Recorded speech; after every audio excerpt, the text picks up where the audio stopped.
اللہ رب العزت نے اپنے جلیل القدر پیغمبر حضرت شعیب علیہ السلام کا تذکرہ فرماتے ہوئے ان کا ایک قول ذکر فرمایا ہے. انہوں نے کہا ان اريد الا الاصلاح ما استطعت وما توفیقی الا باللہ علیہ توکلت والیہ انیب. اور اللہ رب العزت نے موسیٰ علیہ السلام کا تذکرہ کرتے ہوئے سورۃ القصص میں ان کی ایک نصیحت جو انہوں نے قارون کو کی تھی اس کا ذکر فرمایا ہے اصلح ولا تتبع سبیل المفسدین. اور سورۃ الاعراف میں اللہ رب العزت نے فرمایا ہے والذین یمسکون بالکتاب واقاموا الصلاۃ انا لا نضیع اجر المصلحین. اصلاح کی دعوت اور اصلاح کا عمل اور اس کا اہتمام انسان کو اپنی زندگی کے اندر ہر وقت ہی کرنا چاہیے. انسان کسی بھی درجے پر ہو، زندگی کے کسی بھی مرحلے میں ہو، کسی بھی طبقہ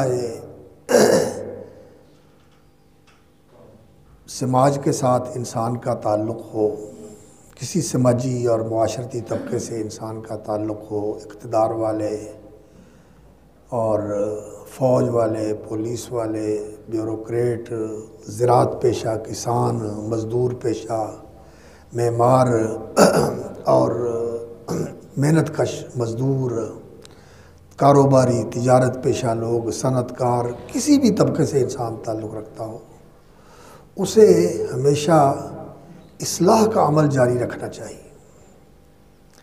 اور یہ ایک ایسا عمل ہے اصلاح کا، یہ اصلاح کا عمل ایسا ہے، یہ اصلاح کا عمل ایسا ہے کہ اس کی ہر انسان کو ضرورت ہے اور ہر وقت ضرورت ہے کہ انسان کا کوئی عمل بھی فساد والا نہ ہو، بگاڑ والا نہ ہو، بگاڑ پیدا کرنے والا نہ ہو اپنے لیے دوسروں کے لیے، اور وہ صالح عمل ہو اور اصلاح کرنے والا ہو. انسان کا عمل صالح ہو اور انسان اصلاح کرنے والا ہو.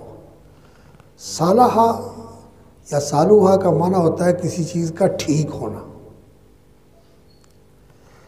جیسے اس کی بناوٹ کا اور اس کے مزاج کا اور اس کے نتائج اور اثرات کا تقاضا ہے کہ وہ انسان کے لیے، اس ماحول کے لیے اللہ کو راضی کرنے والا ہو، خود اپنے لیے بھی وہ ایسا ہو کہ اس کے اندر بگاڑ اور فساد نہ ہو، خرابی اور اس کے اندر برائی نہ ہو.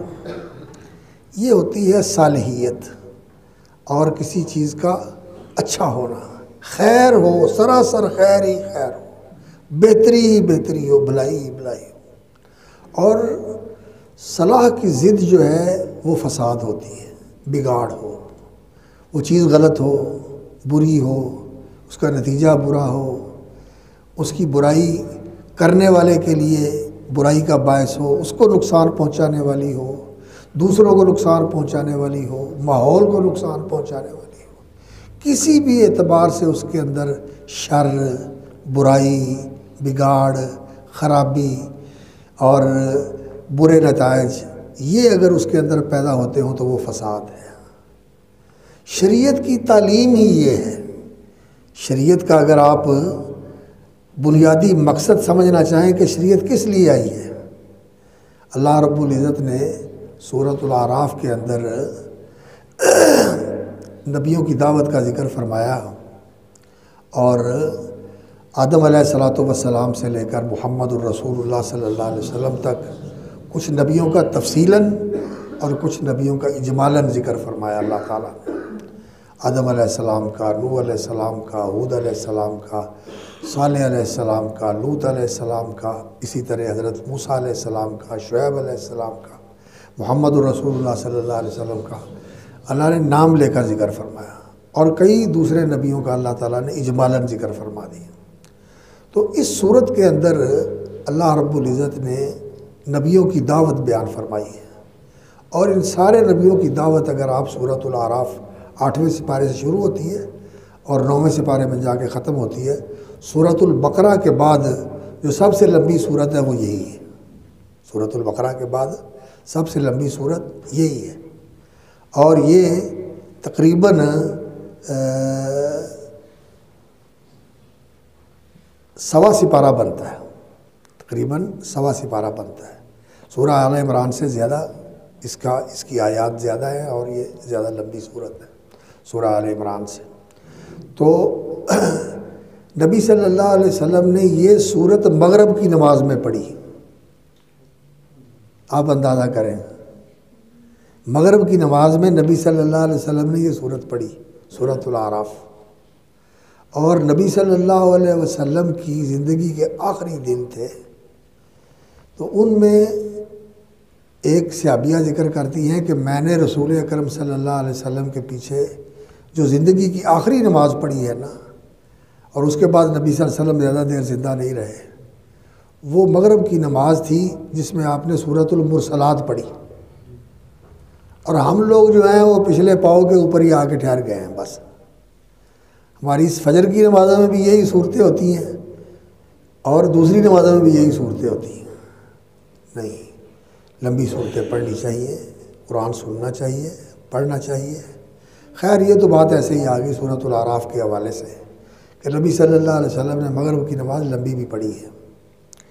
تو اس صورت کے اندر اللہ رب العزت نے جو قرآن کی دعوت بیان فرمائی ہے نا، وہ یہ ہے وَلَا تُفْسِدُوا فِي الْأَرْضِ بَعْدَ إِصْلَاحِهَا۔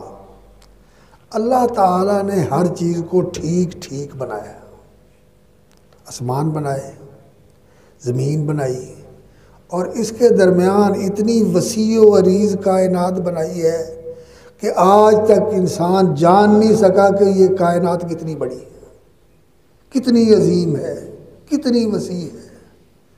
اللہ اکبر، اللہ اکبر۔ جس وقت یہ بڑی دوربین ایجاد کی گئی تو انسان نے دیکھا کہ اس کائنات کے اندر اتنے بڑے بڑے سورج ہیں، جو ستارے ہیں یہ سورج ہیں، اور جس طرح یہ سورج کا خاندان ہے اس طرح ان ستاروں کے بھی خاندان ہیں۔ تو یہ جو دوربین تھی، اس دوربین نے انسان کو دکھایا کہ یہ کائنات کتنی وسیع ہے۔ اور اس کے بعد جب انسان نے سیٹلائٹ فضا میں بھیجے، سیارے بھیجے جنہوں نے فضا سے تصویریں لے کر بھیجی، تو پھر انسان کو پتہ چلا کہ نہیں، جو نظر آیا تھا کائنات اس سے بھی وسیع ہے۔ اور آج کل جو لوگ انٹرنیٹ دیکھتے ہیں ان کو پتہ ہے کہ ایک ویب سائٹ جو ہے وہ میرا خیال ہے جم کے نام سے بھیجی ہوئی ہے فضا کے اندر، تو اس نے جو تصویریں اتار کے بھیجی ہیں، تو ایک انسان نے مشاہدہ کیا تھا کہ ایک جگہ ہے جس کو بلیک ہول کہتے ہیں، یعنی وہ جگہ جہاں سوراخ ہے اور آگے اندھیرا ہے، ایسے سوراخ ہے اور آگے اندھیرا ہے، اس میں سے اس کے کیمروں نے تصویریں لے کے بھیجی ہیں۔ تو کہتے ہیں کہ اتنی بڑی کائنات ہے کہ یہ جو کچھ پہلے نظر آیا ہے اس کے مقابلے میں کوئی حیثیت نہیں رکھتا۔ تو اللہ تعالیٰ نے یہ ساری کائنات ٹھیک بنائی ہے، اس میں اللہ رب العزت نے کوئی خلل اور کوئی خرابی نہیں چھوڑی، نہیں پیدا فرمائی، ہر چیز ٹھیک ٹھیک بنائی ہے۔ بلکہ اللہ تعالیٰ نے سورہ الف لام میم السجدہ میں فرمایا احسن کل شیء خلقہ، اللہ نے تو ہر چیز سونی بنائی ہے، ٹھیک ہی نہیں بنائی، خوبصورت بنائی ہے، سونی بنائی ہے۔ بگاڑ کہاں سے آتا ہے، فساد کہاں سے آتا ہے، یہ سمجھنے والی بات ہے۔ اللہ رب العزت نے فرمایا ظہر الفساد فی البر والبحر بما کسبت ایدی الناس، فساد آتا ہے لوگوں کے عملوں کی وجہ سے، بندے کا عقیدہ خراب ہوتا ہے، بندے کا اخلاق خراب ہوتا ہے، بندے کے معاملات خراب ہوتے ہیں، بندے کا رویہ اور سلوک خراب ہوتا ہے، اس سے بگاڑ پیدا ہوتا ہے۔ وگرنہ اللہ نے تو ہر چیز ٹھیک بنائی ہوئی ہے۔ تو اللہ رب العزت نے یہ حکم دیا ہے کہ لا تفسدوا فی الارض بعد اصلاحہا، کہ اللہ نے تو زمین کو ہر چیز کو ٹھیک ٹھیک بنایا ہوا ہے، اور تم اس زمین کو بگاڑ سے نہ بھرو۔ اور یہ بات کو سورۃ الاعراف میں بیان نہیں کی، بلکہ اللہ رب العزت نے سورۃ البقرہ میں پہلے سپارے کے اندر ہی اللہ رب العزت نے وَإِذَا قِيلَ لَهُمْ آمِنُوا، تو اللہ رب العزت نے ایمان کی دعوت دی اور ان کو یہی کہا کہ لا تفسدوا فی الارض، زمین میں فساد نہ کرو۔ ایمان سے ہٹ کر، دین سے ہٹ کر، شریعت سے ہٹ کر جو آدمی زندگی گزارتا ہے وہ فسادی ہے، وہ فسادی ہے، وہ فساد کرتا ہے۔ منافقوں سے کہا کہ لا تفسدوا فی الارض، زمین میں فساد نہ کرو، سچے پکے مسلمان بن جاؤ، کھرے مسلمان بن جاؤ، ایسے مسلمان بن جاؤ جو اندر باہر سے ایک جیسے ہوں، جیسے باہر سے اسلام کی فرما برداری کرتے ہیں اس طرح دل میں بھی اسلام کی فرما برداری ہو، دل سے بھی مسلمان ہو۔ ان کا کیا تھا؟ ان کے دل میں کھوٹ تھا اور بظاہر فرما بردار تھے، اور آج کا مسلمان جو ہے اس کے دل میں تو کوئی تھوڑا بہت ایمان ہے لیکن ظاہر اس کا بالکل ہی گیا گزرا ہوا۔ دیکھنے کو دیکھیں تو کوئی چیز اسلام والی نظر نہیں آتی، شکل سے شروع ہو جائیں، نماز سے شروع ہو جائیں، زکوٰۃ سے شروع ہو جائیں، سچ بولنے سے شروع ہو جائیں، دیانتداری سے شروع ہو جائیں، حسن اخلاق سے شروع ہو جائیں، اسلامی اخلاق آداب سے شروع ہو جائیں، کسی چیز کو جانچ کے دیکھ لیں اسلام کا رنگ نظر نہیں آتا، اسلام کا رنگ نظر نہیں آتا۔ عقیدے میں شرک ہے، نمازوں میں کوتاہی ہے، سنت کی مخالفت ہے، زکوٰۃ دیتا کوئی نہیں ہے، روزہ خور بہت زیادہ ہے، رمضان آتا ہے لوگوں کو پتہ ہی نہیں ہوتا، سارا کچھ ویسے ہی چل رہا ہے، تھوڑے لوگ روزے رکھتے ہیں۔ اللہ اکبر، اخلاق دیکھ لیں، اللہ اکبر، جہاں کہیں کو تھوڑا بہت کسی کے ساتھ مفاد ہوتا ہے، کوئی مطلب ہوتا ہے، وہاں تو ٹھیک ہے، کوئی میٹھا بول لیتے ہیں، کوئی پاس لحاظ ہوتا ہے کہ چل یار بنا کے رکھیے کسی وقت کام آئے گا، تو جہاں نہ ہو کورے، کوئی لحاظ نہیں، کوئی خیال نہیں، کوئی عزت نہیں، کوئی خیر خواہی نہیں، کسی کا بھلا ہی نہیں سوچنا، مردہ تو مرے پرا مگر اللہ میں ساڈا کی جاتا ہے۔ مسلمان ہو اور کسی مسلمان کے بارے میں اس کے دل میں یہ نہ آئے کہ میں اس کو بچاؤں، میں اس کی خیر خواہی کروں، میں اس کا بھلا کروں، میں اس کے ساتھ احسان کروں، یہ کیسی مسلمانی ہے؟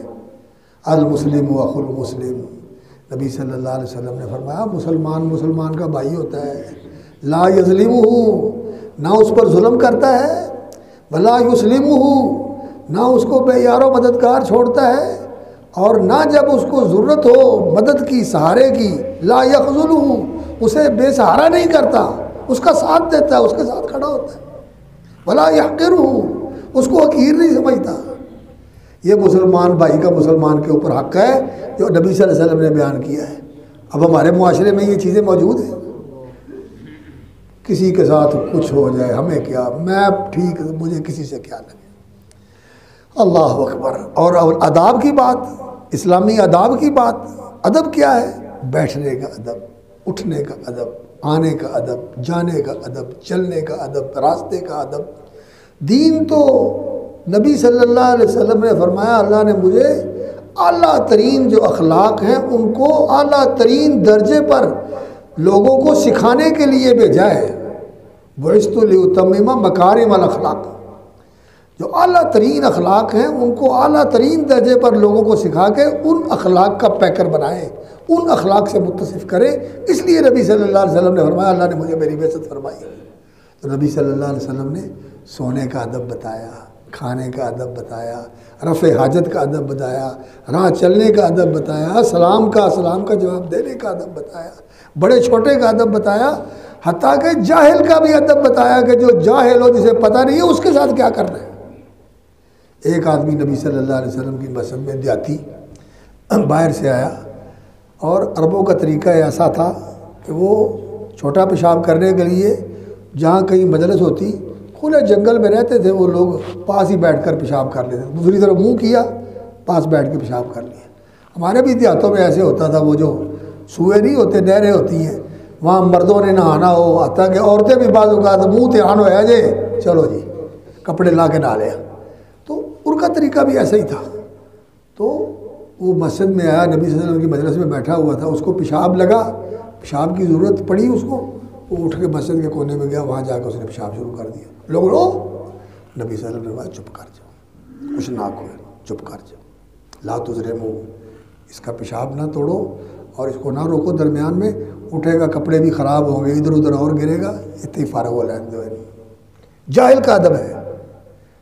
اللہ اکبر، اٹھ کے فارغ ہو کے آیا تو نبی صلی اللہ علیہ وسلم نے فرمایا اللہ کے بندے، مسجدیں اس کام کے لیے تو نہیں ہوتی، مسجدیں تو اللہ کی عبادت کے لیے ہوتی ہیں، اور مسجدیں تو اس لیے ہوتی ہیں کہ ان میں قرآن پڑھا جائے۔ تو وہ کہتا ہے میں نے ایسا استاد ہی نہیں دیکھا، میں نے ایسا سکھانے والا ہی نہیں دیکھا، نہ مجھے ڈانٹا، نہ مجھے جھڑکا، نہ سختی کی، اور ہم تو کیا، کو بیچارہ مسجد میں آیا اور اس کو پتہ نہیں بھی اتنے جتی لائی دی ہے، وہ جتی لا کے، جتی لان تو بغیر مسجد چڑھا تو انا ہویا ہے کہ میں منہ چک کے لگا ہونا ہے، تینوں پتہ نہیں مسیتے آئے ہیں۔ اللہ اکبر، ایسی جھڑکی مارتے ہیں، سارے مسجد والے بولنا شروع ہو جاتے ہیں۔ میرے بھائیوں، انسان کی زبان اچھی ہونی چاہیے، انسان کا بول اچھا ہونا چاہیے۔ خیر ابھی تو میں بات کر رہا ہوں آپ سے کہ بگاڑ ہر طرف ہے، اور اسلام جو ہے یہ اصلاح کی دعوت ہے۔ سب سے پہلے جو دعوت دیتا ہے اسلام، وہ عقیدے کی اصلاح کی دعوت دیتا ہے۔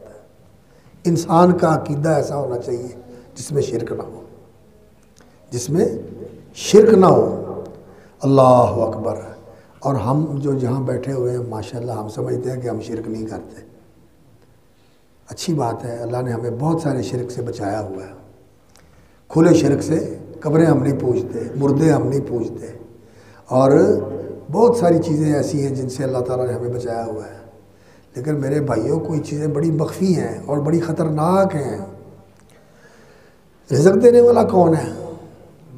اللہ، ان اللہ هو الرزاق۔ اور بندے کے دل میں آتا ہے کہ دکان بنائی ہے، کچھ روزی چلتی پئی ہے، کچھ 4 ٹپے زمین دے گئے نے، اتوں آمدن ہو جاتی ہے، پتر جاب تے لگا ہے، میری پینشن پہ آتی ہے تو اتوں کم پہ چل رہا ہے۔ یہ چیزیں ہم ذکر کرتے ہیں کہ ان سے کام چل رہا ہے، حالانکہ انسان کی توجہ یہ ہونی چاہیے کہ ان چیزوں کا دھیان نہ آئے اس کے دل میں، وہ کہے کہ میرا اللہ مجھے دے رہا ہے۔ المقیت، رزق دینے والا اللہ ہے، ان اللہ هو الرزاق، اللہ رزق دینے والا ہے۔ نبی صلی اللہ علیہ وسلم نے یہ تعلیم دی ہے کہ جب کھانا کھاؤ تو الحمدللہ الذی اطعمنی ھذا الطعام، سب تعریف اس اللہ کے لیے جس نے یہ کھانا مجھے کھلایا، میری محنت نے نہیں کھلایا، میرے پتر نے نہیں کمایا، مینو کسی نے لیا کے نہیں دیتا، مینو اللہ نے کھلایا۔ ورزقنی، اس نے مجھے دیا ہے، من غیر حول منی ولا قوہ، نہ اس میں کوئی میرا زور ہے، نہ میری کوئی طاقت ہے، نہ کوئی میری محنت ہے، میرا کچھ بھی نہیں ہے، میرے اللہ کا فضل ہے۔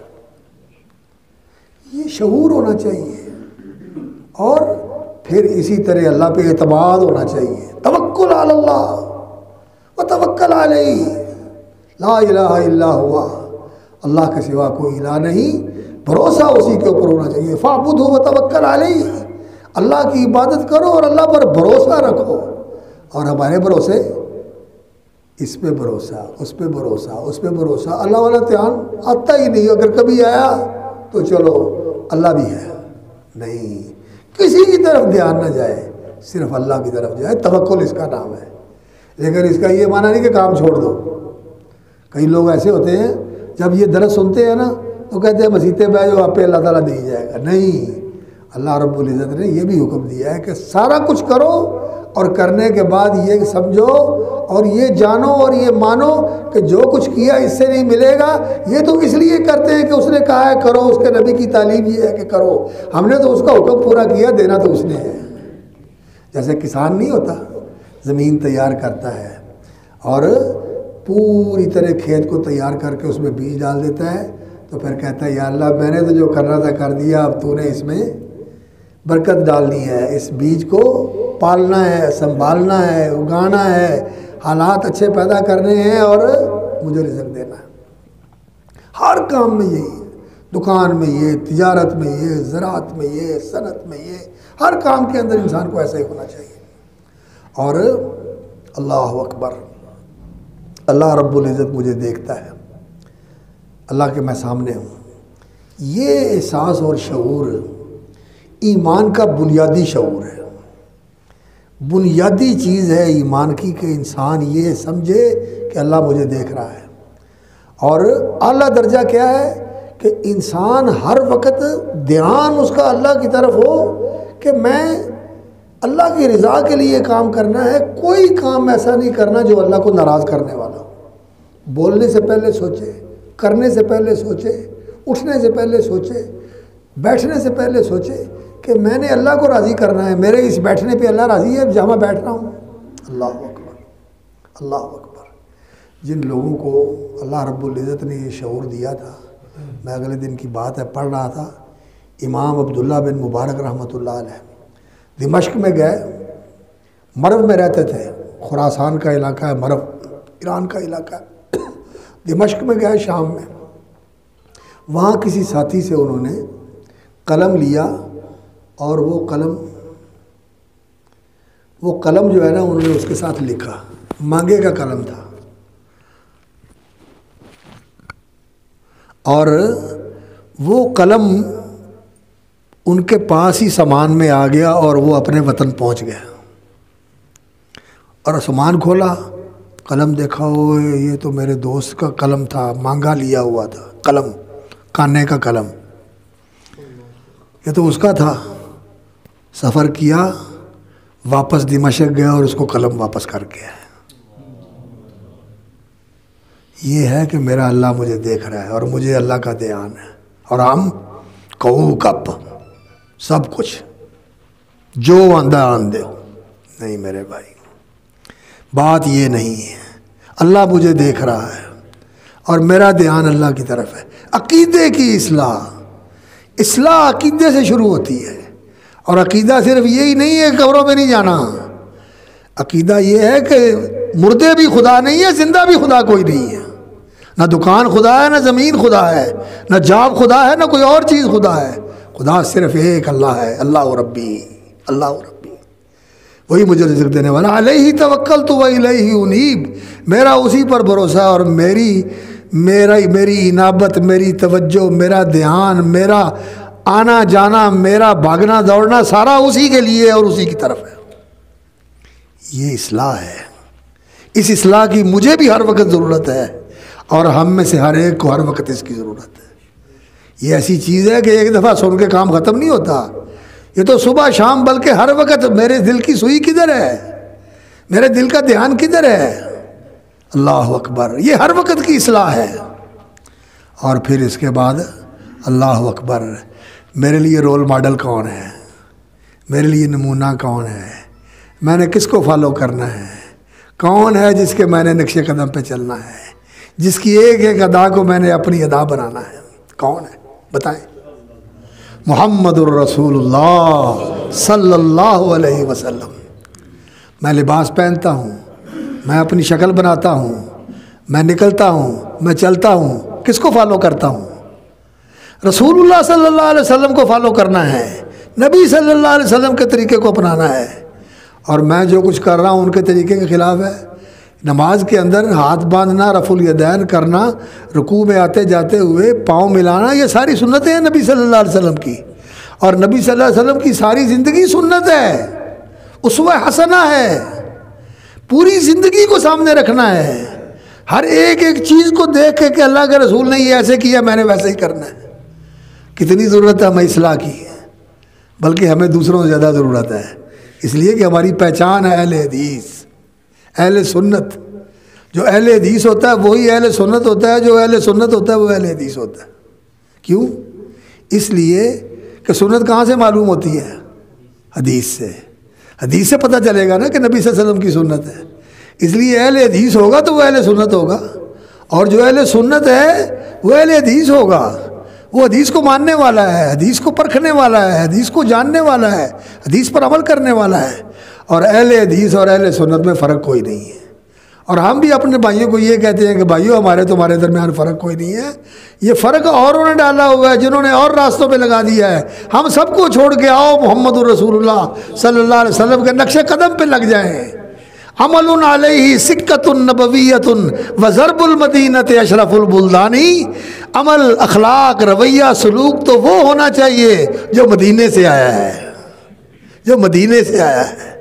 اور اللہ اکبر، اور اس پہ محمد الرسول اللہ کی مہر لگی ہوئی ہے صلی اللہ علیہ وسلم، نبوی مہر لگی ہوئی ہے کہ یہ اللہ کے رسول نے کیا ہے، ایسے کرو جیسے انہوں نے کیا ہے، نماز ویسے پڑھو، زندگی ویسی بناؤ، شکل ویسی بناؤ، چال چلن ویسا بناؤ، خلق ادب ویسا بناؤ جیسے محمد الرسول اللہ صلی اللہ علیہ وسلم کا تھا۔ یہ اصلاح کا عمل ہے، ایسے اصلاح ہوتی ہے۔ نبی صلی اللہ علیہ وسلم سب سے بڑے صالح بھی تھے اور سب سے بڑے مصلح بھی تھے، اصلاح کرنے والے بھی سب سے بڑے تھے اور صالحیت کے پیکر بھی سب سے بڑے تھے۔ اور صالح ہونا یہ کوئی معمولی چیز نہیں ہے۔ اللہ تعالیٰ نے قرآن مجید میں ابراہیم علیہ الصلوۃ والسلام کا ذکر کیا، وَمَن يَرْغَبُ عَن مِّلَّةِ إِبْرَاهِيمَ إِلَّا مَن سَفِهَ نَفْسَهُ وَلَقَدِ اصْطَفَيْنَاهُ فِي الدُّنْيَا وَإِنَّهُ فِي الْآخِرَةِ لَمِنَ الصَّالِحِينَ۔ وہ آخرت میں ابراہیم علیہ السلام جو اللہ کے خلیل تھے، اللہ ان کو کہہ رہے ہیں سبحانہ و تعالیٰ، اللہ فرما رہے ہیں کہ وَإِنَّهُ فِي الْآخِرَةِ لَمِنَ الصَّالِحِينَ، وہ صالحین میں سے ہوں گے۔ یوسف علیہ السلام نے دعا کی تھی، فاطر السماوات والارض انت ولی فی الدنیا والآخرہ توفنی مسلما، انت ولی فی الدنیا والآخرہ توفنی مسلما والحقنی بالصالحین۔ تو صالح ہونا بڑی چیز ہے، اور صالح کب ہوتا ہے؟ جب اپنی اصلاح کرے اور اس کے سارے عمل ہی نیک ہو جائے، آمنوا وعملوا الصالحات، سارے عمل نیک ہو جائے، عقیدہ بھی عمل ہے، دل کے اعمال بھی نیک ہو جائیں، ظاہر کے اعمال بھی نیک ہو جائیں، باطن کے اعمال بھی نیک ہو جائیں، خلوت کے پرائیویسی کے اعمال بھی ٹھیک ہو جائیں، پبلک اور لوگوں کے اندر جب آدمی معاشرے کے اندر لوگوں کے ساتھ زندگی گزار رہا ہے وہ اعمال بھی ٹھیک ہو جائیں۔ اللہ اکبر۔ تو اپنے اخلاق کی اصلاح کرنا، اپنی عبادات کی اصلاح کرنا، اور انہیں نبی صلی اللہ علیہ وسلم کے طریقے کے مطابق بنانا۔ اور اصلاح کے معاملے میں سب سے پہلے جو ہے نا دل کی اصلاح ہے۔ یہ دل جو ہے نبی صلی اللہ علیہ وسلم نے اس کے بارے میں فرمایا ہے، ان فی الجسد مضغۃ اذا صلحت یا صلحت، دونوں طرح پڑھا ہے علماء نے۔ جب وہ سنور جائے، جب وہ ٹھیک ہو جائے تو سارا جسم ٹھیک ہو جاتا ہے، جب وہ بگڑ جائے سارا جسم بگڑ جاتا ہے۔ دل کے جو اعمال ہیں، ان اعمال کا صحیح ہونا اور دل کی اصلاح کرنا کہ میرا دل جو ہے اس کا عمل ٹھیک ہو جائے۔ اللہ اکبر۔ محبت اور کراہت، دشمنی اور دوستی، یہ دل کے عمل ہیں۔ دل سے دوستی ہوتی ہے، دل سے دشمنی ہوتی ہے، دل سے محبت ہوتی ہے، دل سے بغض ہوتا ہے۔ کسی کے خلاف بغض ہے، دشمنی ہے، عداوت ہے، اور کسی کے ساتھ محبت ہے، لگاؤ ہے، تعلق ہے، پیار ہے۔ اب یہ محبتوں کا مرکز اس دل کے اندر کس کے لیے ہونا چاہیے؟ سب سے بڑھ کر اللہ اور اللہ کے رسول کے لیے ہونا چاہیے۔ اس دل میں، یہ دل محبت کرنے والا ہے، اور اس میں محبت کس کی ہونی چاہیے؟ سب سے بڑھ کر اللہ کی، اور اللہ کے بعد اللہ کے رسول کی، اس لیے کہ وہ اللہ کے محبوب ہیں اور ہمارے محسن ہیں، ہمارے ہادی ہیں، ہمارے رابر ہیں، ہمارے شفیع ہیں، ہمارے گناہ گار لوگوں کی سفارش کریں گے۔ اللہ اکبر۔ نبی صلی اللہ علیہ وسلم نے فرمایا، شفاعتی لأہل الکبائر من امتی، میری شفاعت میری امت کے، اللہ اکبر، مہا پاپیوں کے لیے، بڑے گناہ گاروں کے لیے میری شفاعت ہے۔ میں نے بچا کے رکھی ہوئی ہے کہ میں اپنی امت کی سفارش کروں گا۔ ایسا نبی، ایسا رسول صلی اللہ علیہ وسلم، ان سے محبت کرنی چاہیے۔ اور پھر جس سے محبت ہو اللہ کے لیے ہو، جس سے محبت ہو اللہ کے لیے ہو۔ بیوی بچوں سے محبت کرے اس لیے کہ اللہ نے میرے ذمہ لگایا ہوا ہے، ان کو پالنا سنبھالنا۔ ماں باپ سے محبت کرے اس لیے کہ اللہ نے کہا ہے کہ ان کی عزت کرو، ان کے ساتھ احسان کرو۔ رشتہ داروں سے محبت کرنا اس لیے کہ اللہ نے حکم دیا ہے کہ ان کے ساتھ رشتہ جوڑو، ان کے ساتھ رشتہ جوڑو۔ اللہ کے لیے محبت ہو اور اللہ کے لیے دشمنی ہو۔ جو اللہ کا دشمن ہے وہ ہمارا بھی دشمن ہے، اور ہم اس کے دشمن ہیں۔ وہ ہمارا دوست نہیں ہو سکتا۔ اور یہاں کیا ہے، اللہ کے دشمنوں کے ساتھ دوستی کر لیتے ہیں، اس لیے کہتے ہیں ساڑی برادری ایک ہے۔ ساڑا کاروبار ایک ہے، ساڑا فلانا ایک ہے، ساڑا یہ وہ ایک ہے۔ تو یہ چیز دل کی اصلاح کے اندر سب سے پہلے یہ چیز آتی ہے کہ انسان اپنے دل کی محبت کا رخ صحیح کر دے، اللہ اکبر، اور دوستی اور دشمنی کا رخ صحیح کر دے۔ الحب فی اللہ والبغض فی اللہ، اللہ کے لیے محبت کرنا اور اللہ کے لیے نفرت کرنا، برائی سے نفرت، برے سے نفرت۔ لیکن برے سے نفرت کا یہ معنی نہیں ہے کہ آپ اس کو دعوت نہ دیں، اس کی برائی سے نفرت کریں لیکن اس کے لیے آپ کے دل میں ہمدردی ہو۔ جیسے مریض نہیں ہوتا، سڑک پہ پڑا ہوا زخمی نہیں ہوتا، بیماری اور وبا کے دنوں کے اندر مریض لوگ ہوتے ہیں، وہ بیماری سے تو ہم اس سے بچتے ہیں اور چاہتے ہیں کہ اللہ تعالیٰ ہمیں محفوظ رکھے، لیکن مریضوں کے ساتھ اور وبا کے اندر اس پھنسے ہوئے لوگوں کے ساتھ ہمدردی اور خیر خواہی ہوتی ہے۔ ہم آگے بڑھ کے ان کو نکالنے کی اور بچانے کی اور ان کے ساتھ نیکی کرنے کی، احسان کرنے کی کوشش کرتے ہیں۔ تو برے سے نفرت کا معنی یہ ہے کہ اس کی برائی سے نفرت کی جائے اور اس کی اصلاح کی کوشش کی جائے، اس کو اس ماحول سے نکالنے کی کوشش کی جائے۔ تو دوستی اور دشمنی اللہ کے لیے ہے، محبت اللہ کے لیے ہے، اور اللہ اکبر، اس دل کے اندر بڑائی نہیں ہونی چاہیے کہ میں بڑا ہوں، اسی جٹ ہننے ہاں، اسی ملک ہننے ہاں، اسی چودھری ہننے ہاں، اسی فلانے ہننے ہاں، اسی ٹمکانے ہننے ہاں، اسی اپنے آپ میں بڑا بننا نہیں۔ ہم سارے ہی اللہ کے بندے ہیں، سارے ہی آدم کی اولاد ہیں۔ دنیا میں آنے کا سب کا طریقہ ایک ہے اور دنیا سے جانے کا سب کا طریقہ ایک ہے، کیوں؟ ایسے ہی ہے نا، اللہ اکبر۔ سب ایک طرح ہی دنیا سے جاتے ہیں اور ایک طرح ہی دنیا میں آتے ہیں، اور ایک طرح ہی کھاتے ہیں اور ایک طرح ہی کھانے کے بعد کے لوازمات سب کو لگے ہوئے ہیں۔ کیوں بھائی؟ کوئی بادشاہ ہو، کوئی وزیر ہو، کوئی بڑا چودھری ڈیرے دار ہو، بہت ذرا زمیندار ہو، اس کا بھی کھانے پینے کے بعد وہی سلسلہ ہے جو عام مزدور آدمی کا ہے، بلکہ مزدور آدمی شاید انہوں نے چنگا ہی کھاندہ ہوئے، چنگا ہی ہضم کردہ ہوئے۔ اللہ اکبر۔ تو انسان کے دل میں بڑائی نہیں ہونی چاہیے۔ شرک بہت بڑا گناہ ہے اور تکبر بہت بڑا گناہ ہے۔ اور ایک بندے نے پوچھا، یا رسول اللہ، انسان کا جی یہ چاہتا ہے کہ میرے کپڑے اچھے ہوں، میرا جوتا اچھا ہو، میں صاف ستھرا رہوں، تو یہ تکبر میں آتا ہے؟ فرمایا نہیں، یہ تو حسن و جمال ہے۔ ان اللہ جمیل یحب الجمال، اللہ تعالیٰ بھی بڑا حسین و جمیل ہے۔ اللہ اکبر۔ جمال جس نے ساری دنیا میں بانٹا ہے وہ کتنے جمال والا ہوگا۔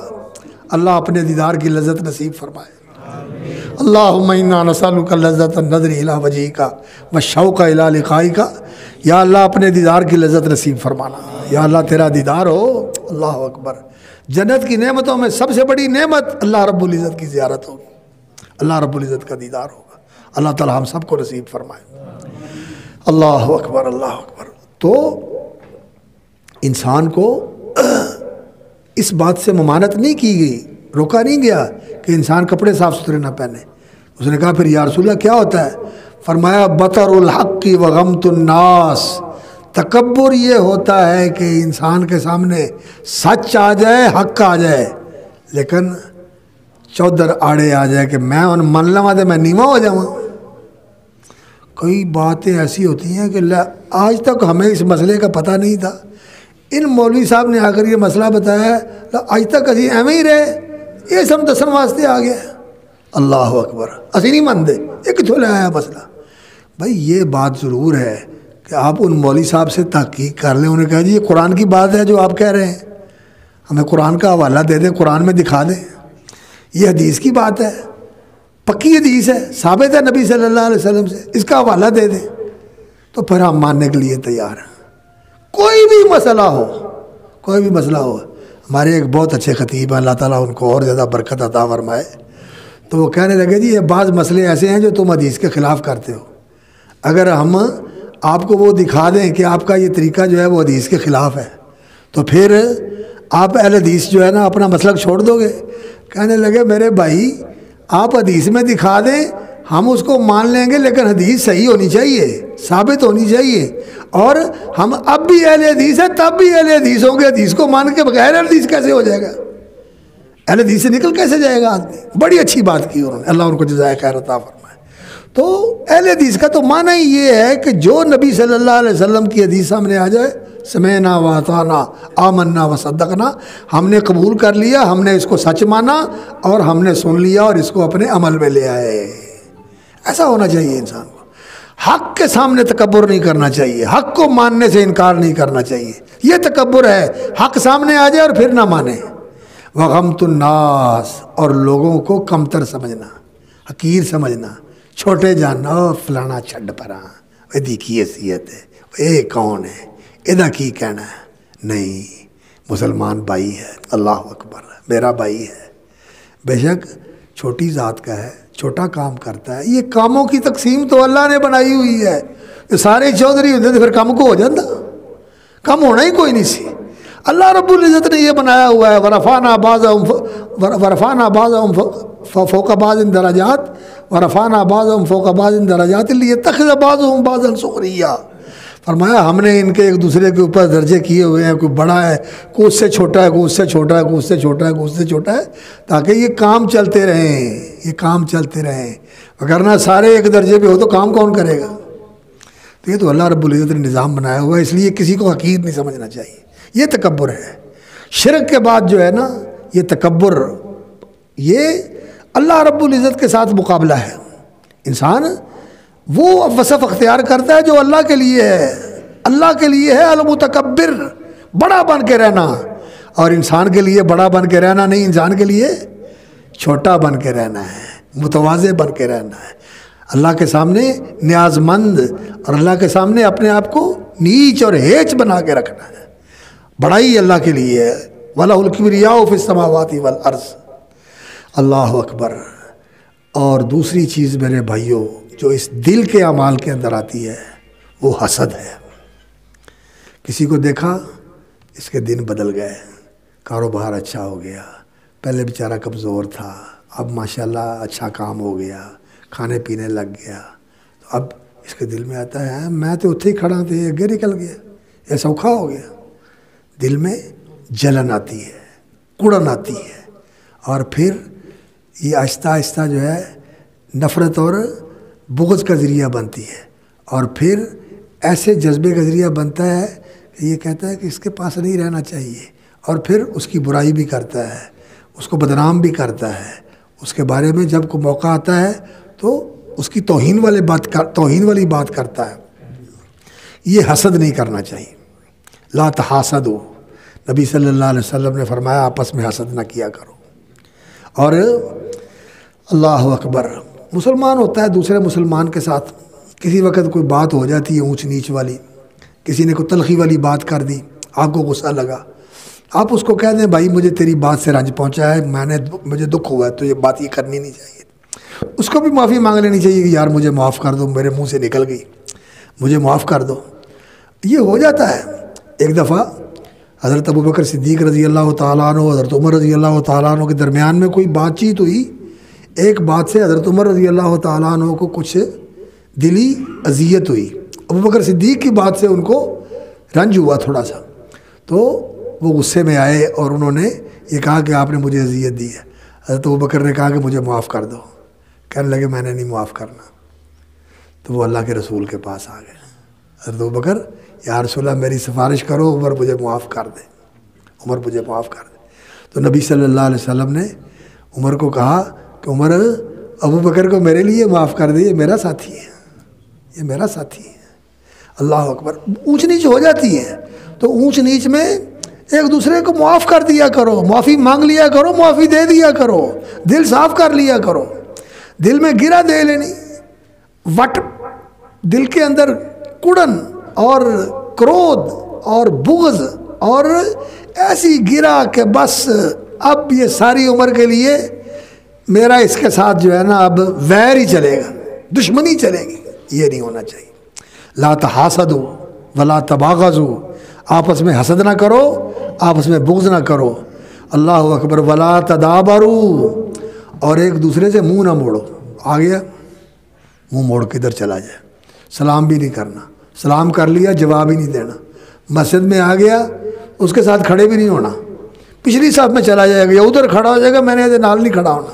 نہیں میرے بھائیو، معاف کرنا سیکھو، معاف کرنا سیکھو۔ اور معافی تب ہی ہوتی ہے جب دوسرا آدمی کوئی غلطی کرتا ہے تو اسی کو معاف کیا جاتا ہے۔ خذ العفو، خذ العفو، معاف کرنے کو لازم پکڑ لو، اس کو اپنا لو، معافیاں دیا کرو۔ جڑے معافیاں دیندے نے انہوں نے اتوں بھی معافی مل جاندی، تے جڑے کم جڑا ہے نا سخت رکھتے نے، اللہ اکبر، پھر اتوں بھی سختیاں ہی ہوندیاں۔ نبی صلی اللہ علیہ وسلم کی ایک حدیث ہے، یا اے اللہ، نبی صلی اللہ علیہ وسلم نے دعا کی، یا اللہ جو میری امت کے ساتھ نرمی کرتا ہے تو بھی اس کے ساتھ نرمی کر، تو جو سختی کرتا ہے یا اللہ تو بھی پھر اس کے ساتھ سختی والا ہی معاملہ فرما۔ اللہ اکبر، اللہ اکبر۔ اس لیے نرمی کرنی چاہیے، معاف کرنا چاہیے۔ قرآن مجید میں اللہ رب العزت نے یہ بات فرمائی، الا تحبون ان یغفر اللہ لکم ولیعفوا ولیصفحوا۔ حضرت ابوبکر صدیق رضی اللہ تعالیٰ عنہ کے ایک عزیز تھے، ان سے غلطی ہو گئی۔ جب حضرت عائشہ صدیقہ رضی اللہ تعالیٰ عنہ ام المومنین، صدیقہ کائنات، طاہرہ مطہرہ، ہماری اماں جان رضی اللہ تعالیٰ عنہ وارضاہا، ان کے اوپر الزام لگا، نعوذ باللہ نعوذ باللہ، تو ان کے بانجے سے بھی ایسی بات نکل گئی، لوگ کی گلاں کر دینے تھے، پھر آخر کچھ نہ کچھ تو ہوئے گا ہی نا، کچھ نہ کچھ تو ہوئے گی نا، ایویں تو نہیں نا گل بن گئی، ایسی گل کر دی اس نے۔ اللہ اکبر۔ حضرت ابوبکر کو پتہ چلا بھی اس نے بھی یہ بات کی ہے، حضرت ابوبکر کو بڑا رنج ہوا، میری بیٹی اللہ کے رسول کا حرم، اللہ اکبر، اور میرا پانجا، اور میری کفالت میں، یعنی اس کا خرچ اخراجات بھی میں دیتا ہوں، اس نے یہ بات کر دی۔ قسم کھا لی کہ میں نے اب اس کو پیسہ نہیں دینا۔ اللہ رب العزت نے جہاں حضرت عائشہ صدیقہ رضی اللہ تعالیٰ عنہ کی برات کی آیتیں نازل فرمائیں، وہاں اللہ تعالیٰ نے یہ حکم بھی نازل فرمایا کہ اس کو معاف کر دینا چاہیے۔ اللہ اکبر، اللہ اکبر۔ اسی صورت میں، اسی سیاق کے اندر اللہ رب العزت نے حضرت ابوبکر صدیق رضی اللہ تعالیٰ عنہ کی وجہ سے کہ انہوں نے قسم کھا لی تھی، اللہ رب العزت نے فرمایا وَلْيَعْفُوا وَلَا يَأْتَلِ أُولُو الْفَضْلِ مِنْكُمْ وَالسَّعَةِ أَن يُؤْتُوا أُولِي الْقُرْبَى وَالْمَسَاكِينَ وَالْمُهَاجِرِينَ فِي سَبِيلِ اللَّهِ وَلْيَعْفُوا وَلْيَصْفَحُوا وَلَا تُحِبُّونَ أَن يَغْفِرَ اللَّهُ لَكُمْ۔ جو جن کو اللہ نے فضل والا بنایا ہے، جن کا ہاتھ اونچا رکھا ہے، جن کو اللہ نے دیا ہوا ہے اور وہ دیتے ہیں اللہ کے دیے ہوئے میں سے، انہیں قسم نہیں کھانی چاہیے کہ ہم نے دینا نہیں ہے۔ ان مسکینوں کو اور ان مہاجرین کو اور ان ضرورت مندوں کو ان کی کسی کوتاہی کی وجہ سے اگر ہو گئی ہے تو فَلْيَعْفُوا وَلْيَصْفَحُوا، درگزر سے کام لیں اور معاف کر دیں۔ الا تحبون ان یغفر اللہ لکم، کیا تم نہیں چاہتے کہ اللہ تعالیٰ تمہیں معاف کر دے؟ ہم تو چاہتے ہیں کہ اللہ تعالیٰ ہمیں معاف کر دے، تو پھر ہمیں معاف کرنا چاہیے۔ اس لیے آپس میں معاف کرنا اور ایک دوسرے کی دلداری کرنا اور ایک دوسرے کی تکریم کرنا اور ایک دوسرے سے پیار اور محبت سے ملنا اور سلام کہنا ایک دوسرے کو، اور ہر روز اپنا محاسبہ کرنا۔ جب بستر پہ بیٹھے آدمی تو بیٹھ جائے، ایک تو استغفر اللہ الذی لا الہ الا هو الحی القیوم واتوب الیہ، یہ استغفار پڑھے، یاد کر لو۔ نبی صلی اللہ علیہ وسلم نے فرمایا یہ ایسی استغفار ہے کہ اگر انسان نے کبیرہ گناہ بھی کیا ہو، میدان جنگ سے بھاگا ہو، تو اللہ تعالیٰ اس استغفار کے پڑھنے سے کبیرہ گناہ بھی معاف کر دیتے ہیں۔ تو یہ استغفار کر کے بندہ اپنے دل کا جائزہ لے، اپنے دل کا جائزہ لے کہ میرے دل میں کسی کے خلاف بغض، حسد، عناد اور کرودھ، حقد یہ تو نہیں ہے۔ اگر ہو دل کو صاف کر دیں، دل کو صاف کر دیں، صاف کر کے دل سوئے تو انشاءاللہ العزیز اللہ رب العزت اس دل کو ایمان سے بھر دیتے ہیں، یقین سے بھر دیتے ہیں، اپنی محبت سے اور اپنے دین کی محبت سے اور اپنے پیارے رسول صلی اللہ علیہ وسلم کی محبت سے بھر دیتے ہیں۔ اور اگر نفرتوں، بغض، عداوت، حسد اور کبر کے ساتھ اور برائی اور معصیت کی محبت کے ساتھ یہ دل بھرا ہوا تو یہ چیزیں یہاں کہاں آئیں گی؟ یہ تو پہلے گند سے بھرا ہوا ہے۔ اس لیے اس دل کو صاف کرنا چاہیے۔ اللہ اکبر۔ اور اس زبان کو کنٹرول کرنا چاہیے، اس زبان کو کنٹرول کرنا چاہیے، اس کے اوپر قابو رکھنا چاہیے۔ یہ زبان بہت بڑی اللہ کی نعمت ہے۔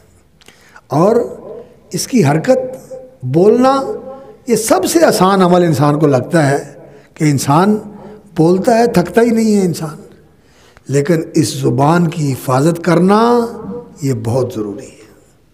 نبی صلی اللہ علیہ وسلم کی ایک حدیث ہے، حضرت معاذ رضی اللہ تعالیٰ عنہ نے نبی صلی اللہ علیہ وسلم سے پوچھا تھا کہ یا رسول اللہ مجھے بتائیں وہ عمل کہ میں جنت کے داخلے کا مستحق بن جاؤں، اللہ تعالیٰ مجھے جنت میں داخل فرما دے اور جہنم سے مجھے بچا لے۔ تو نبی صلی اللہ علیہ وسلم نے ان کو اسلام کے امور بتائے، اللہ کی عبادت کرو، اس کے ساتھ شریک نہ کرو، نماز پڑھو، زکوٰۃ دو، رمضان کے روزے رکھو، بیت اللہ کا حج کرو، اور روزے کے بارے میں بتایا، صدقے کے بارے میں بتایا، قیام اللیل کے بارے میں بتایا، اور پھر فرمایا الا اخبرک براس الامر کلہ وعمودہ وذروۃ سنامہ، میں تمہیں بتاؤں کہ راس الامر، جنت میں جانے کے لیے اور جہنم سے بچنے کے لیے دین اس دنیا کے اندر اصلاح کی دعوت لے کے آیا ہے، اور آخرت کے اندر جنت میں لے کے جانے والا اور جہنم سے بچانے والا، یہ مقصد ہے دین کا۔ دنیا کے اندر اصلاح ہو جائے اور آخرت میں جہنم سے بچ کے جنت میں چلا جائے۔ من زحزح عن النار وادخل الجنت فقد فاز، جو جہنم سے بچ گیا اور جنت میں چلا گیا وہ کامیاب ہو گیا، وہ کامیاب ہو گیا۔ تو کامیابی اس چیز کا نام ہے کہ انسان جنت میں چلا جائے، جہنم سے بچ جائے۔ تو اس کا جو اصل سرا ہے، چوٹی کا عمل ہے اور پہلا عمل ہے، وہاں سے آغاز ہوتا ہے، وہ تمہیں بتاؤں؟ جی یا رسول اللہ۔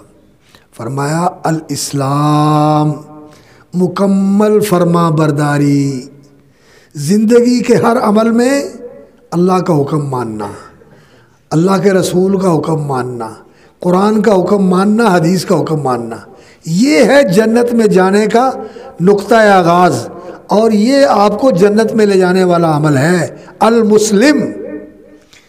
اور نبی صلی اللہ علیہ وسلم نے فرمایا کہ مسلم وہ ہوتا ہے من سلم المسلمون من لسانہ و یدہ، مسلم وہ ہوتا ہے کہ جس کی زبان سے بھی کسی کو تکلیف نہ پہنچے اور اس کے ہاتھ سے بھی کسی کو تکلیف نہ پہنچے، نہ ہاتھ سے کسی کو دکھ دے، مارے نہیں، اپنے قلم سے اس کا نقصان نہ کرے، اپنی درخواست لکھ کے اس کے خلاف عدالت میں جھوٹی درخواست نہ دے دے، اس کے خلاف جھوٹا مقدمہ کر کے اس کی زمین ہتھیانے کے لیے، یہ سارے ہاتھ سے نقصان کر رہا ہے نا، پیسے بھی لگا رہا ہے اور ہاتھ سے نقصان بھی کر رہا ہے، اور لوگوں کو پیسے دے کے کسی کے خلاف کھڑا کر دیتا ہے کہ جا اس کی کٹائی کر دے، اس کی پٹائی کر دے، اس کی دھنائی کر دے، اس کو جا کے جو ہے نا پھینٹی لگا دے، یہ جتنے بھی کام کرتا ہے ہاتھ کے ساتھ، یہ مسلمان وہ ہے جس سے دوسرے مسلمان محفوظ رہیں کہ ان کو کوئی تکلیف نہ پہنچے اور ان کی زبان سے بھی تکلیف نہ پہنچے۔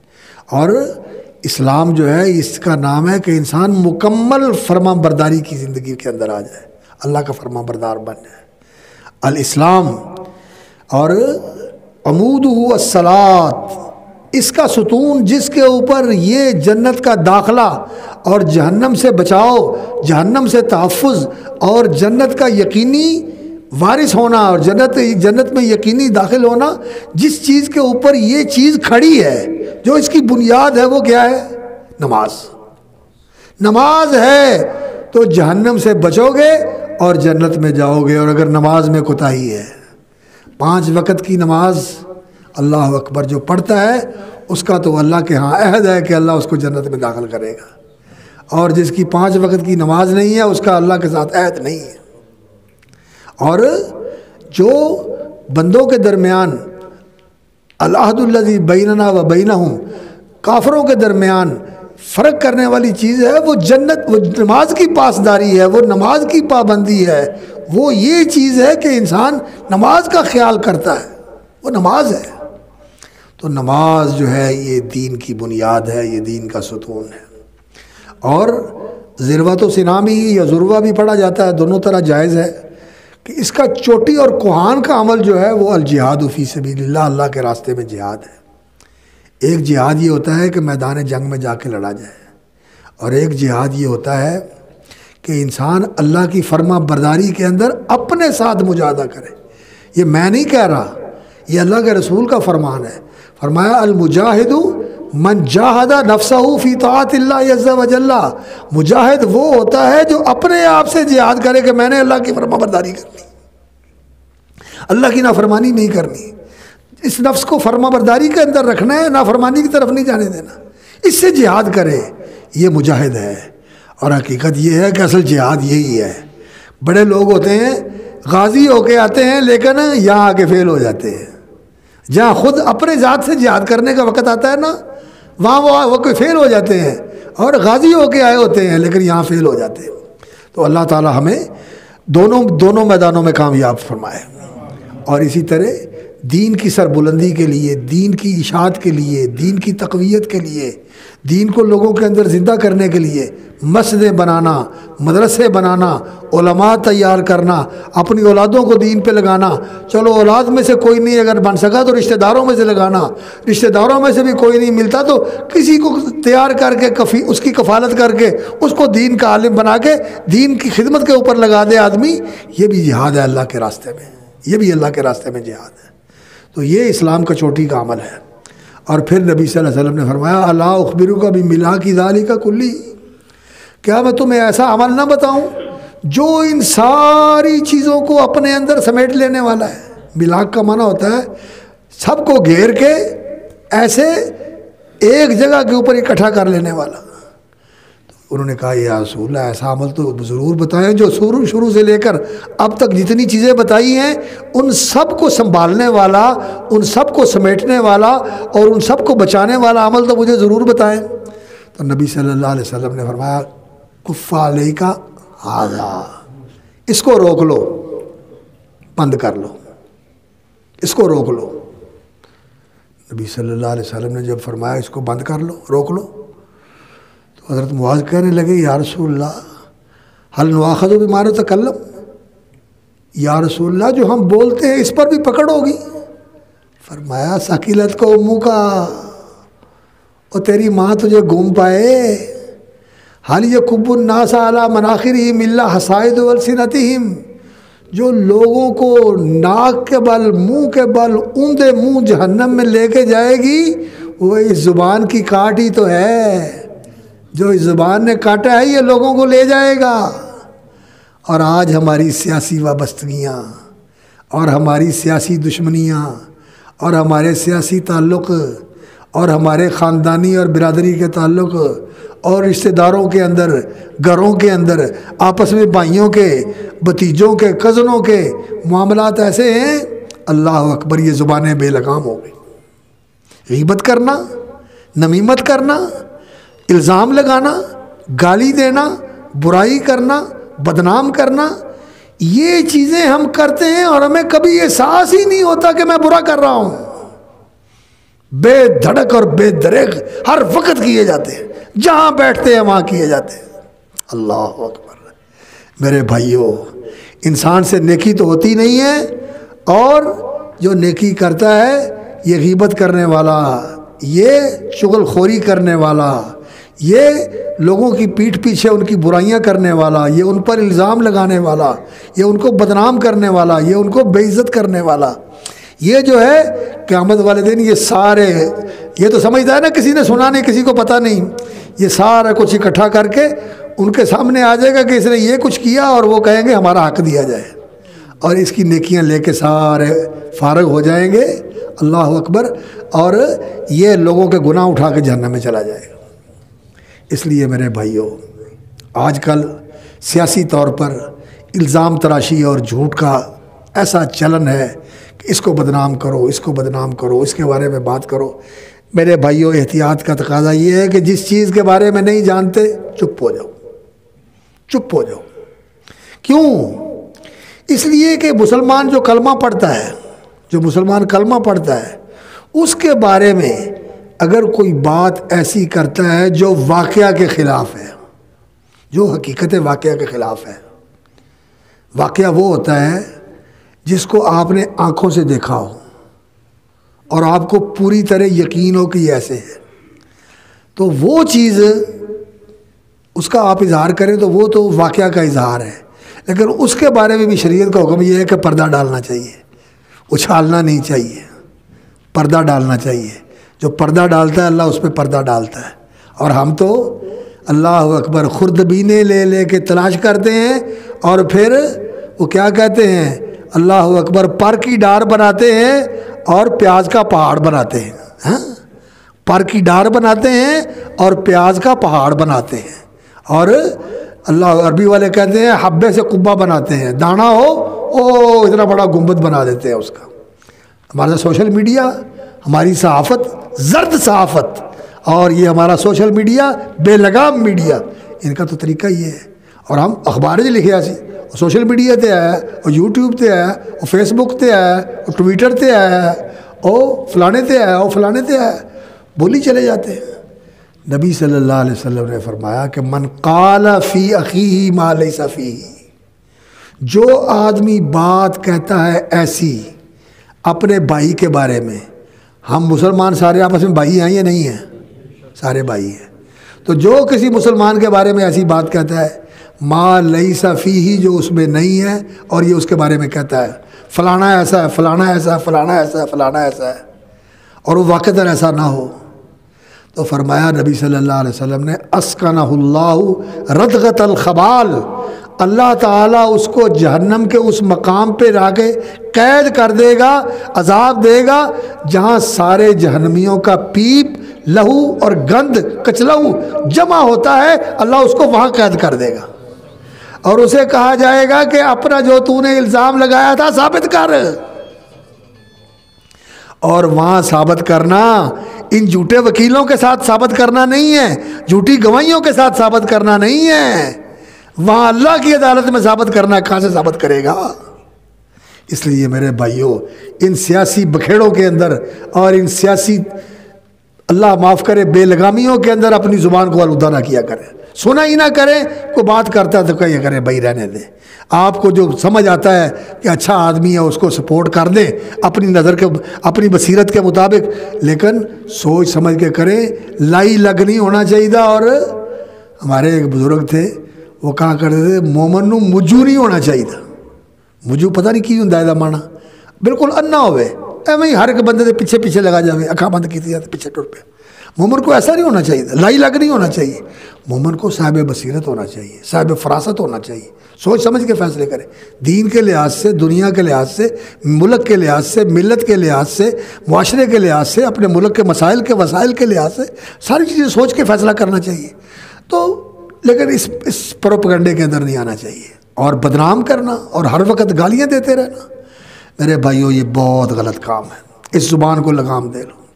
نبی صلی اللہ علیہ وسلم نے فرمایا بھائی من یضمن لی، کون ہے جو مجھے ضمانت دے، ما بین لحیئی، ان دو جبڑوں کے درمیان یہ جو بولتی زبان ہے اس کی، اور دو ٹانگوں کے درمیان جو شرمگاہ ہے اس کی، کون مجھے حفاظت دیتا ہے کہ اس زبان کو سنبھال کے رکھوں گا اور اپنی شرمگاہ کی میں حفاظت کروں گا، سوائے اس جگہ کے جہاں میرے اللہ نے حلال کیا ہوا ہے. بیوی زندگی کا ساتھی، اس کے ساتھ تعلق رکھو، وہ نیکی ہے، عبادت ہے، وہ عبادت ہے، نیکی ہے. لوگوں نے پوچھا یا رسول اللہ میاں بیوی اکٹھے ہوتے ہیں ایک شہوانی تقاضا پورا کرنے کے لیے، اس میں ثواب ہے؟ فرمایا اگر حرام کرے تو گناہ نہیں ہوتا. جی گناہ ہوتا ہے. فرمایا حلال کرے تو ثواب ہوتا ہے، اس میں ثواب ہے. جو اپنی شرمگاہ کی حفاظت کرے اور اپنی زبان کی حفاظت کرے، فرمایا میں اس کو جنت کی ضمانت دیتا ہوں، جنت کی ضمانت. میرے بھائیوں اپنی زبانوں کو کنٹرول کر لو، یہ سیاسی بکھیڑوں میں نہ پڑا کرو، اور ایک دوسرے کے متعلق غیبت نہ کیا کرو. غیبت کیا ہوتی ہے؟ اللہ اکبر، کسی کی برائی کرنا اس کے غیر موجودگی میں. برائی کیا ہوتی ہے؟ جو اس کے سامنے کی جائے تو اس کو بری لگے، جو اس کے سامنے کی جائے تو اس کو بری لگے. تو ایک بندے نے پوچھا یا رسول اللہ اگر میں اس کی ایسی برائی بیان کرتا ہوں جو اس میں واقعتاً موجود ہے، وہ کسی برائی میں مبتلا ہے تو میں اس برائی کا اظہار کرتا ہوں، تو فرمایا جو اس کی غیر موجودگی میں اس کی برائی ظاہر کرتا ہے یہی تو غیبت ہے. اور اگر وہ اس میں نہیں ہے اور تو اس میں وہ برائی بتا رہا ہے جو اس میں نہیں ہے تو بہتان لگا رہا ہے، دوہرا جرم کر رہا ہے، ایک بہتان کا اور دوسرا غیبت کا. اور نمیمت یہ ہوتی ہے، اس کے بارے میں پتہ چلا کہ اس نے کوئی بات کی ہے، اور اس کے بارے میں پتہ چلا ان دونوں کو آپس میں لڑا دیا. وہ ایسے کہہ رہا تھا، وہ ایسے کہہ رہا تھا. حالانکہ صلح کروانے کے لیے تو انسان اگر یہ کہہ دے نا یار وہ بھی تیرے بارے میں اچھے جذبات رکھتا ہے اور وہ بھی تیرے بارے میں اچھے جذبات رکھتا ہے، تمہیں آپس میں مل جانا چاہیے. اس کا بھی ملنے کو جی چاہتا ہے، بے شک نہ چاہتا ہو، اور اس کو بھی کہے یار اس کا بھی جی چاہتا ہے. صلح کروانے کے لیے فرمایا کہ اونچی نیچی بات بھی کر لے تو یہ بھی جائز ہے. لیکن یہاں تو اللہ معاف کرے، لڑائی کروانے کے لیے اور دشمنیاں ڈالنے کے لیے اور ایک دوسرے کے خلاف آگ بھڑکانے کے لیے وہ جیسے پر کی ڈار بناتے ہیں نا، جیسے میں نے عرض کیا، اس طرح ذرا سی بات کو لگا بجھا کے اور اس طرح بڑھا چڑھا کے اور اس طرح مسالہ لگا کے ایسے ذکر کرتے ہیں. وہ تو تینوں انج پہ کہندا سی، وہ تو انج کرو ہے، وہ تینوں پتہ نہیں لگا، وہ یہو جہا منصوبہ پہ بنا ہے، یہو جہا کام کرنے لگا. اللہ اکبر. نبی صلی اللہ علیہ وسلم نے فرمایا لا يدخل الجنت نمام، یہ لگائی بجھائی کرنے والا، یہ چغل خوری کرنے والا جنت میں نہیں جائے گا، جنت میں نہیں جائے گا. اور فرمایا اللہ اکبر سباب المسلم فسوق، مسلمان کی برائی کرنا صرف یہی نہیں ہے کہ ماں بہن کی گالی دے دو، یہ بھی برائی ہے، یہ بھی گالی ہے. اور کسی کی برائی کرتے رہنا، وہ ایسا ہے، وہ ویسا ہے، وہ یہ ہے، وہ ہے. اور آج کل یہ جو اپوزیشن اور جو پاور والی ان پاور پارٹی ہے، ان کا آپس میں جو سلسلہ ہے یہ سارا سب و شتم میں ہی آتا ہے. بلکہ آج کل تو اللہ معاف کرے گندی گالیاں اور ننگی گالیاں یہ بھی ہماری سیاست کا حصہ بن گئی ہیں. لیکن ہمیں میرے بھائیوں اس سے پرہیز کرنا چاہیے، مسلمان کو پرہیز کرنا چاہیے. تو جہاں بھی بیٹھتے ہیں، جن لوگوں کے ساتھ بھی تعلق ہوتا ہے ان کو سمجھاتے ہیں کہ میرے بھائیوں اپنے دین کو بچاؤ، اپنی نیکی کو بچاؤ، اپنی آخرت بناؤ. ان چیزوں کے پیچھے آپ لوگوں کو ایسا نہیں ہونا چاہیے کہ آپ اپنا اثاثہ ہی ضائع کر بیٹھے، اپنا سرمایہ ہی ضائع کر بیٹھے. اور سب سے قیمتی اور سب سے اعلیٰ سرمایہ انسان کا دین ایمان ہے، انسان کا دین ایمان ہے. تو سباب المسلم فسوق، مسلمان کو گالی دینا. اور نبی صلی اللہ علیہ وسلم نے فرمایا لا یکون المومن لعانا ولا فحاشا، مومن آدمی جو ہے اس کی زبان سے لعنت کا کلمہ نہیں نکلتا ہے. ہمارے تو دوست بھی ایک دوسرے کو کہہ دیتے ہیں تجھ پہ پھٹکار ہو، وہ تو لعنتی ہے، تو ایسا ہے. نہیں، یہ لعنت کا لفظ جو ہے نا یہ بڑا خطرناک لفظ ہے.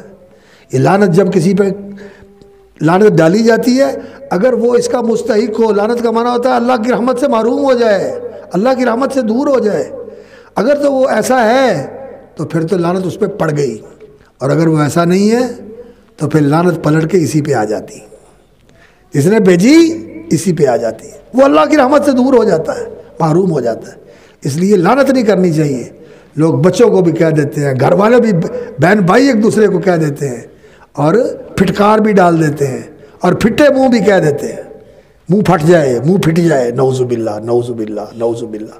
اس کا مطلب کیا ہے؟ اس کا منہ مسخ ہو جائے، اس کا منہ مسخ ہو جائے، ایسی بیماری پڑ جائے کہ منہ دیکھنے کے قابل نہ رہے. ایسی بد دعا نہیں دینی چاہیے. مومن جو ہے ایسا نہیں ہوتا. ولا یکون المومن فحاشا، اور مومن جو ہے بد زبان اور یاوا گو اور بد گو نہیں ہوتا، بد زبانی نہیں کرتا. ننگی گالی نہیں دینی چاہیے، گندی گالی نہیں دینی چاہیے، کوئی گالی نہیں دینی چاہیے. اپنی زبان کو پاک رکھنا چاہیے، غیبت سے پاک رکھے.